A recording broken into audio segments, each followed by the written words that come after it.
नमस्कार dear students, मैं Dharmveer sir physics classes में आपका स्वागत है।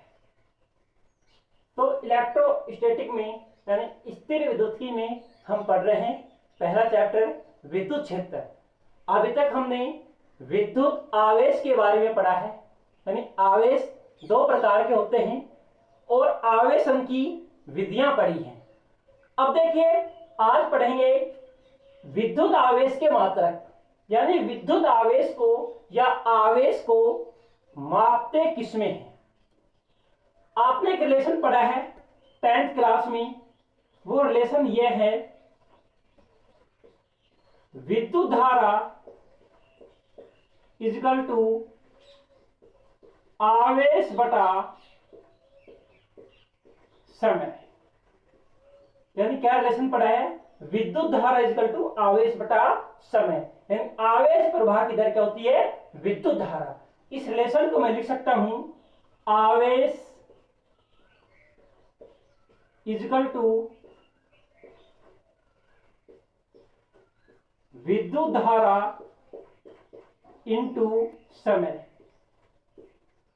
अब देखिए, आवेश का एसआई मात्रक, आवेश का एसआई मात्रक। देखिए, जो राशि है विद्युत धारा को एसआई मात्रक पद्धति में एम्पियर में मापते हैं, यानी विद्युत धारा का मात्रक क्या होगा, एम्पियर होगा। विद्युत धारा का मात्रक एम्पियर होगा। और समय को किसमें मापते हैं, समय को सेकंड में मापते हैं, तो एम्पियर इंटू सेकंड। तो आवेश का एसआई मात्रक क्या होगा, एम्पियर इंटू सेकंड। इसी को कूलाम कहते हैं, इसी को क्या कहते हैं, कूलाम। तो आवेश का एसआई मात्रक क्या हो गया, कूलाम हो गया। और कूलाम किसके बराबर है, एम्पियर इंटू सेकंड के बराबर। ये तो हो गया आवेश का एसआई मात्रक। जिस तरह से लंबाई है, लंबाई को एसआई मात्रकों के रूप में मीटर में मापते हैं, तो सीजीएस पद्धति में सेंटीमीटर में मापेंगे। तो आवेश को यदि एसआई मात्रक पद्धति में हम कूलाम में माप रहे हैं, एम्पियर इंटू सेकंड में माप रहे हैं, तो आवेश को सीजीएस पद्धति में किस तरह से मापेंगे। तो आवेश का सीजीएस मात्रक होगा, आवेश का सीजीएस मात्रक। तो देखिए, आवेश का सीजीएस मात्रक होगा स्टेट कूलाम। आवेश का सीजीएस मात्रक है स्टेट कूलाम। अब जो आवेश के एसआई मात्रक है और सीजीएस मात्रक है, इनमें रिलेशन देखते हैं, इनमें रिलेशंस क्या होगा। तो इनमें रिलेशन होगा, एक कूलाम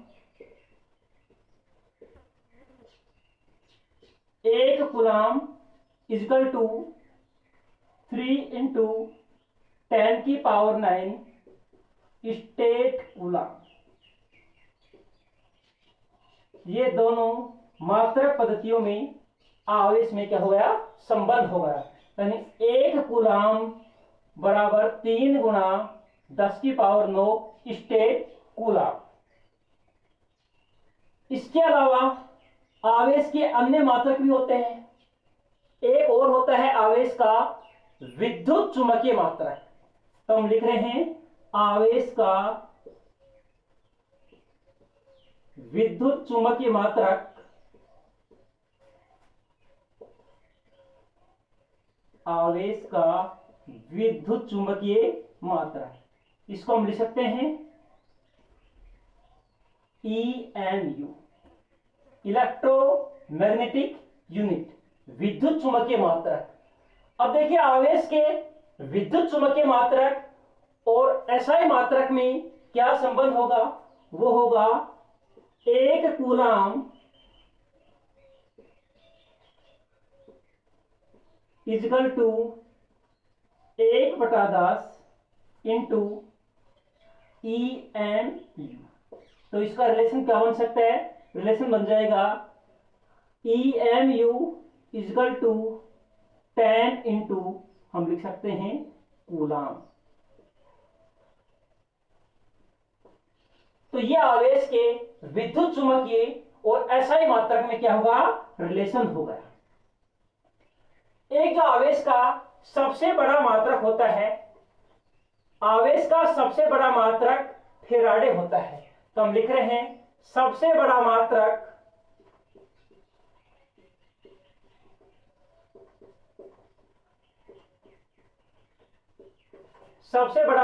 आवेश का होता है फेराडे।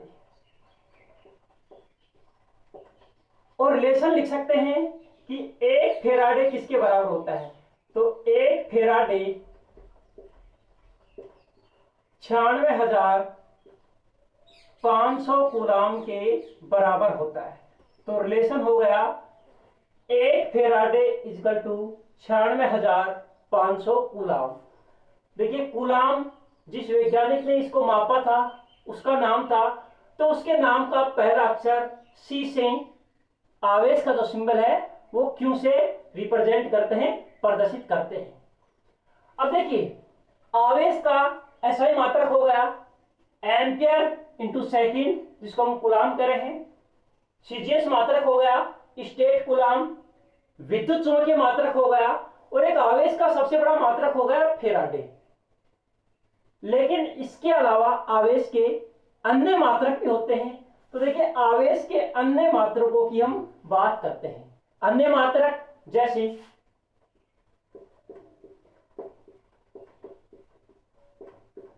अन्य मात्रकों में जिस तरह से 1 मिली कूलाम, तो 1 मिली कूलाम का मतलब है 10 की पावर -3 कूलाम। 1 माइक्रो कूलाम का मतलब है 10 की पावर -6 कूलाम। 1 नैनो कूलाम का मतलब है 10 की पावर -9 कूलाम। और 1 पीको कूलाम का मतलब है 10 की पावर -12 कूलाम। तो ये आवेश के छोटे मात्रक हैं। ये जो इकाइयां हैं, ये इकाइयां आपने 11वीं क्लास में पढ़ी होगी। जिस तरह से इधर ध्यान दीजिए, 1 मिली को लिखा जाता है 10 की पावर -3। 1 माइक्रो को लिखा जाता है 10 की पावर -6। 1 नैनो को लिखा जाता है 10 की पावर -9। और 1 पीको को लिखा जाता है 10 की पावर -12। अब देखिए इससे हम इन मानों से हम लंबाई के रूप में भी इनका उपयोग करते हैं और द्रव्यमान के रूप में भी। जिस तरह से 1 मिलीमीटर, 1 माइक्रोमीटर, 1 नैनोमीटर, 1 पिकोमीटर। द्रव्यमान के रूप में भी हम यूज कर सकते हैं मिलीग्राम, माइक्रोग्राम, नैनोग्राम। इसी प्रकार से इन्हीं इकाइयों का हम आवेश के रूप में उपयोग किया है। Milli coulomb, micro coulomb, nano coulomb और पीको कूलाम। तो ये तो हो गए आवेशों को मापने की इकाई। देखिए इनमें आवेश का सबसे बड़ा मात्रक है फेराडे और आवेश का सबसे छोटा मात्रक है स्टेट कूलाम। तो ये तो हो गए आवेश के मात्रक हो गए।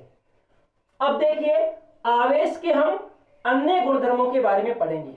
आवेश के अन्य गुणधर्मों के बारे में पढ़ेंगे। तो देखिए आवेश के 4 गुणधर्म दिए गए हैं। पहला होता है आवेशों की योज्यता। किसी निकाय में कुल विद्युत आवेश कितने हैं, इसी में हम आवेश के क्वांटीकरण का सिद्धांत पढ़ेंगे, आवेश के संरक्षण का नियम पढ़ेंगे और आवेशों की निश्चलता पढ़ेंगे। देखिए विद्युत आवेश भी द्रव्यमान की तरह एक अदिश राशि है। विद्युत आवेश कैसी राशि है, द्रव्यमान की तरह अदिश राशि है। लेकिन विद्युत आवेश और द्रव्यमान में डिफरेंस होता है जो आगे आपको बताएंगे। तो देखिए यहां पर हम आवेश के कुछ गुणधर्मों के बारे में पढ़ेंगे। तो देखिए आवेश के गुणधर्म है तो पहला गुणधर्म है विद्युत आवेशों की योज्यता या विद्युत आवेशों का योग। तो ये हो गया विद्युत आवेशों की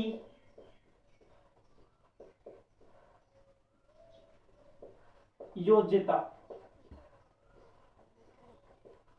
योज्यता का मतलब है विद्युत आवेशों का योग। तो दूसरा गुणधर्म है वो है आवेशों की निश्चलता या आवेश अचर होता है, तो हम लिख सकते हैं आवेश की निश्चलता।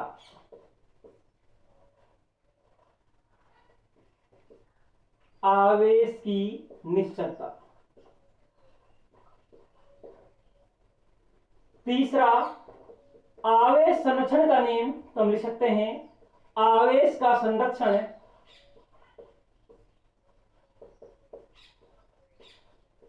आवेश का संरक्षण।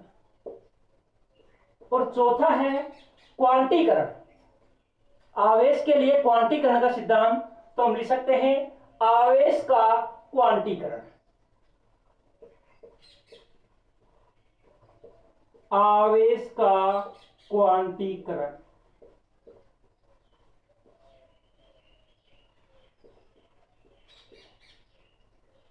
अब ये जो आवेश के चार गुणधर्म है, विद्युत आवेशों की योज्यता या विद्युत आवेशों का योग, विद्युत आवेशों की निश्चलता, आवेशों का संरक्षण और आवेशों का क्वांटीकरण, तो चारों के बारे में हम डिटेल से पढ़ेंगे। तो देखिए सबसे पहले बात करते हैं विद्युत आवेशों की योज्यता या विद्युत आवेशों का योग। तो देखिए सबसे पहला है विद्युत आवेशों की योज्यता या विद्युत आवेशों का योग। देखिए कोई भी निकाय है, यह विलगित निकाय है। कौन सा निकाय है? इसको हम कह रहे हैं विलगित।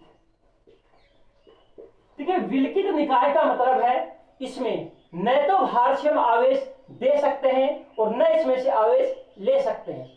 तो जैसे आवेश संरक्षण का नियम, आवेशों की योज्यता, इनको परिभाषित करने के लिए हम कहते हैं कि विलगित निकाय। तो विलगित निकाय का मतलब यही है न तो हम इसमें आवेश दे सकते हैं और न इससे आवेश ले सकते हैं। इस विलगित निकाय में अलग अलग आवेश है। देखिए किस तरह से, plus Q, plus 2q, plus 3q, minus 3q और माइनस 2q। टोटल कितने आवेश हैं? टोटल इसमें 5 आवेश हैं। टोटल इसमें 5 आवेश है। एक plus Q, plus 2q, plus 3q, minus 3q और माइनस 3q। तो देखिए अब ये जो विलगित निकाय है, इस विलगित निकाय पर कुल कितना आवेश है? तो विलगित निकाय पर कुल आवेश बताने के लिए क्या करेंगे, इसमें जितने भी आवेश हैं, जितनी भी संख्या में आवेश है, उन सभी आवेशों का हम बीजगणितीय योग करते हैं, यानी सभी आवेशों को उनके चिन्ह सहित जोड़ लेते हैं। अब देखिए ये जो विलगित निकाय है, यदि इस विलगित निकाय में टोटल आवेश, तो समेशन क्यू, 5 आवेश हैं, इन आवेशों को हम चिन्ह सहित जोड़ लेंगे। तो एक है plus Q, plus 2q, plus 3q, minus 3q और माइनस 2q। निकाय में टोटल 5 आवेश है। तो देखिए पांचों आवेशों को हमने उनके चिन्ह सहित रख लिया। अब इनका योग करते हैं, तो 3q से 3q कैंसिल आउट हो जाएगा, 2q से 2q कैंसिल आउट हो जाएगा, और ये जो निकाय है, निकाय का टोटल आवेश कितना आ जाएगा, प्लस q। यही विद्युत आवेशों की योज्यता है। यही क्या है? विद्युत आवेशों की योज्यता है। यानी किसी भी निकाय में टोटल आवेश क्या होंगे, उसमें जितने भी आवेश हैं उन सभी आवेशों को उनके चिन्ह सहित जोड़ लिया जाता है। ठीक है, अब देखिए, अब हम आवेशों के अगले गुणधर्म, आवेशों का संरक्षण के बारे में पढ़ेंगे। यानी विद्युत आवेशों का संरक्षण। तो विद्युत आवेशों का संरक्षण भी विलिखित निकाय की सहायता से परिभाषित किया जाता है। तो देखिए आवेश संरक्षण के नियम में आपने पढ़ा होगा कि आवेश संरक्षण, देखिए संरक्षण का मतलब है कि आवेश को न तो उत्पन्न किया जा सकता है और न ही नष्ट किया जा सकता है, सिर्फ आवेश को एक वस्तु से दूसरी वस्तु में स्थानांतरित किया जा सकता है। यही आवेश संरक्षण का नियम है। तो हम पढ़ रहे हैं आवेश संरक्षण का नियम। आवेश संरक्षण का नियम।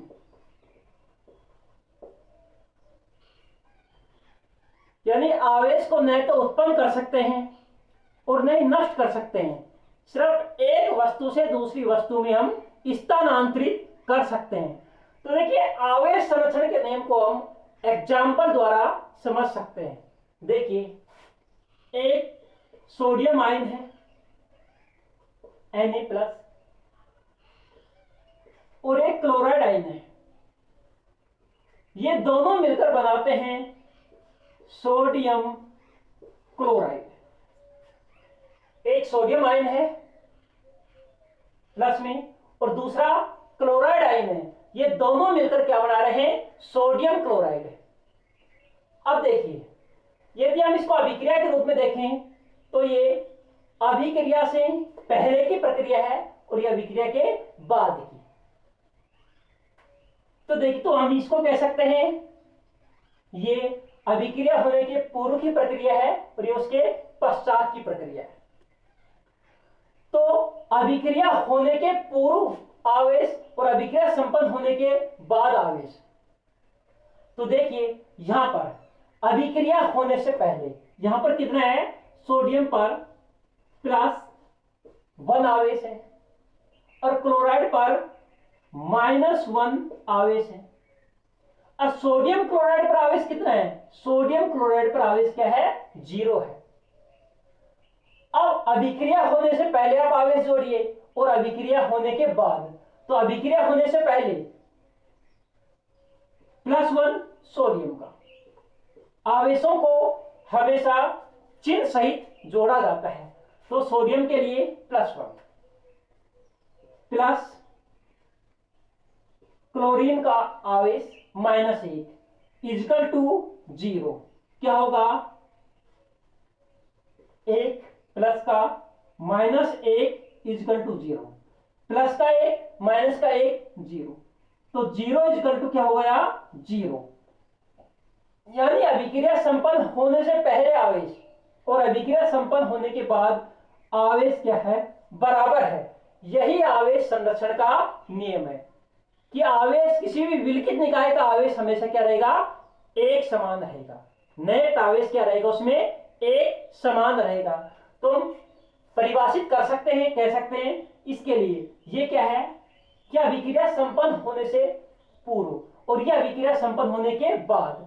तो अभिक्रिया संपन्न होने से पहले समेशन QI, यानी अभिक्रिया संपन्न होने से पहले कुल प्रारंभिक आवेश इक्वल टू अभिक्रिया संपन्न होने के बाद QF, फाइनल आवेश या अंतिम आवेश क्या होना चाहिए, बराबर होना चाहिए। तो इस एग्जांपल में आवेश क्या है, बराबर अभिक्रिया होने से पहले और अभिक्रिया होने के बाद। यही क्या है, आवेश संरक्षण का नियम।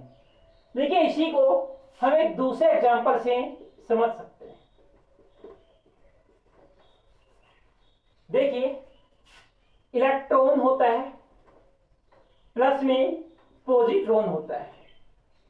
यह है इलेक्ट्रॉन और E+ को कहते हैं पॉजिट्रॉन। देखिए जो पॉजिट्रॉन होता है, पॉजिट्रॉन इलेक्ट्रॉन का विपरीत कण होता है। पॉजिट्रॉन को इलेक्ट्रॉन का क्या कहते हैं, प्रतिकण होता है। इलेक्ट्रॉन तो कण है और पॉजिट्रॉन क्या है, इलेक्ट्रॉन का प्रतिकण है।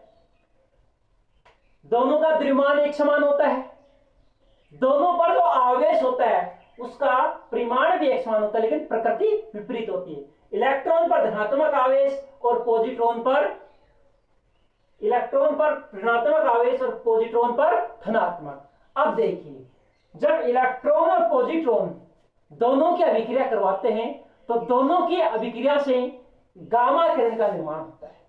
दोनों की अभिक्रिया से किसका निर्माण होता है? गामा। इसको कहते हैं गामा किरण।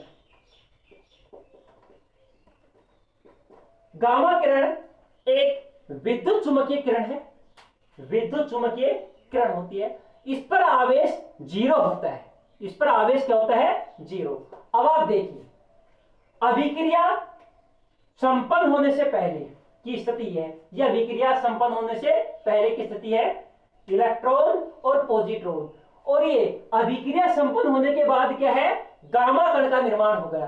अब आप लोग देखिए, अभिक्रिया संपन्न होने से पहले इलेक्ट्रॉन पर आवेश क्या है? इलेक्ट्रॉन पर आवेश है -1 और पॉजिट्रॉन पर आवेश क्या है? +1। और अभिक्रिया संपन्न होने के बाद गामा कण पर आवेश क्या है? गामा कण पर आवेश हमेशा 0 रहता है। तो देखिए, ये -1 +1 = 0। +1 और -1 क्या हो रहे हैं? 0 हो रहे हैं। 0 = 0। तो यहां पर भी अभिक्रिया संपन्न होने से पहले और अभिक्रिया संपन्न होने के बाद आवेश क्या है? एक समान है। यही आवेश संरक्षण का नियम है। तो आवेश संरक्षण का नियम यही है कि आवेश को न तो हम उत्पन्न कर सकते हैं न नष्ट कर सकते हैं, सिर्फ आवेश को एक वस्तु से दूसरी वस्तु में हम क्या कर सकते हैं? स्थानांतरित कर सकते हैं। तो कहने का मतलब यह है कि आवेश में स्थानांतरित गुण होता है। अब देखिए, अब हम आवेश के अगले गुणधर्म के बारे में पढ़ेंगे, विद्युत आवेश की निश्चलता। देखिए, विद्युत आवेश की निश्चलता का मतलब है कि आवेश एक निरपेक्ष राशि है, कि आवेश को यदि हम गतिशील रखें तो आवेश की गति का, जब आवेश गतिशील अवस्था में, उस पर कोई प्रभाव नहीं पड़ेगा।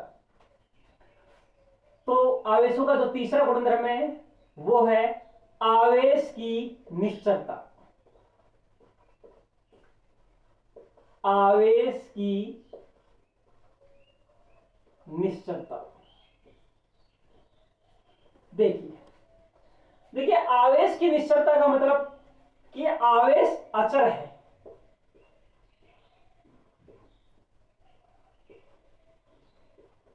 आवेश अचर है। अब देखिए, आवेश से पहले हम द्रव्यमान के बारे में देखते हैं। तो वैज्ञानिक आइंस्टीन ने एक रिलेशन दिया था। वो रिलेशन ये दिया था, m =